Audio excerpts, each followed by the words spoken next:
My name is John Finningham, and I'd like to talk to you today about the concept of who owns your learning. Now, this is very much about the concept of training evaluation, but also accountability. For me, many organisations struggle with the concept of training evaluation. There are many other questions surrounding this as to why. Why do we struggle with training evaluation, particularly for softer skills, such as the management skills, leadership skills, as opposed to the technical stuff? Now, many organisations have measures in place, such as competencies, to assess these kind of things. 360-degree feedback mechanisms. There are things out there to help us pin down measuring soft skills. Competencies and other tools, assessment centres, all sorts of things to measure where people are at in terms of those competencies. So for me, the question then becomes, why are we not using those tools? But also, in terms of measuring the impact of learning interventions, we have to trace them right through to what I call lines of accountability. And this comes back to my original statement about who owns your learning. Is it the customers? Is it the organisation? Is it the line managers? Is it you?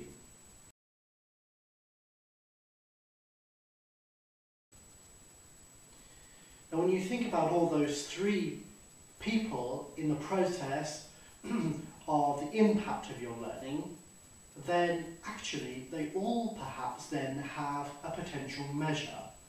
They all have an interest, that is a fact, because it's about improvement in terms of performance.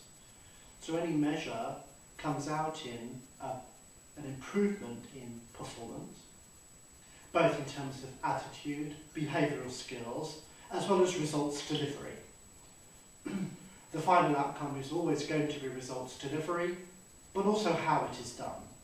Long-term over short-term need. So, all of those four have measures. So for customers, it can be about the quality of the service they receive, how things are done, and the end result that they get. For the organisation, obviously it is about profitability, minimising overheads within the organisation, also about the speed at which the organisation works. Number 3 is about line manager awareness and the scores they give at appraisals for you. That is obviously an important thing, which also it links into the reward mechanism.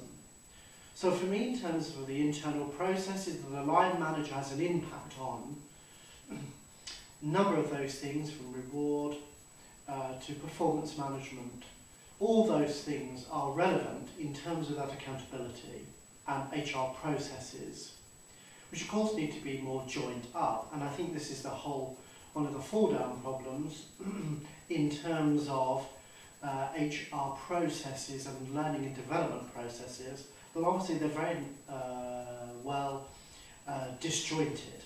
They're not connected enough to make them sync together. And with this thinking of lines of accountability, if you can follow the line of accountability right the way through, then perhaps you have a better chance of actually evaluating learning interventions. Finally, back to you. Do you feel it's made a difference to your knowledge, your skills, your attitude and confidence about how you go about your daily work, or these particular tasks that you may be struggling with? So for you, it's your direct impact on skills, knowledge and confidence. In summary then, who owns your learning?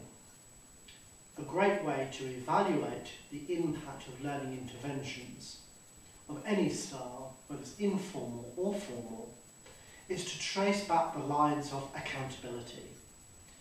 Whether it's customers, whether it's the organisation, whether it's the line manager, or whether it's you, what kind of impact has this learning intervention had at all 4 levels?